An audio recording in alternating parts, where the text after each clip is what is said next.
Dadalhin ho yan sa silangan at doon ho ililipat. Yan ha. Susunod ho tayo doon. Ayan ha mga kanayan, naandun na. Naiwan na tayo. Yun. Yun ha.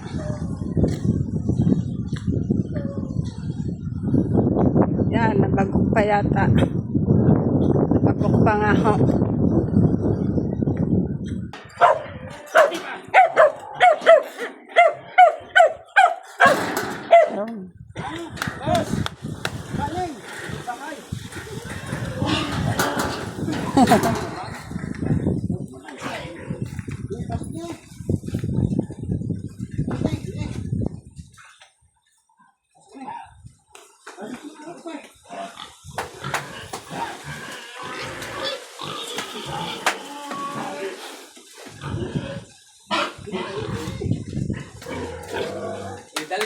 Yun.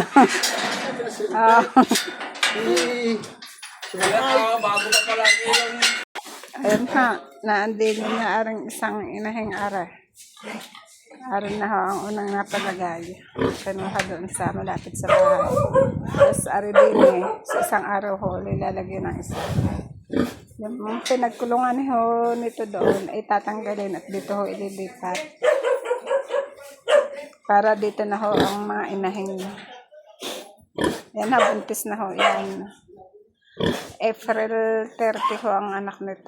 Ang due date. April 30. Ayan ha, mga kanayon. Pauwi na ho yung naghatid ng baboy.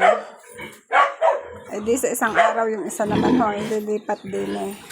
At para lahat ng inahin ho, inaandin na sama-sama. Bali, dalawang inahin ho lang matitira doon. At saka yung mga partner. Ayun. Ayun ho, yung driver ho noon, at saka yung may-ari ng baboy na ari.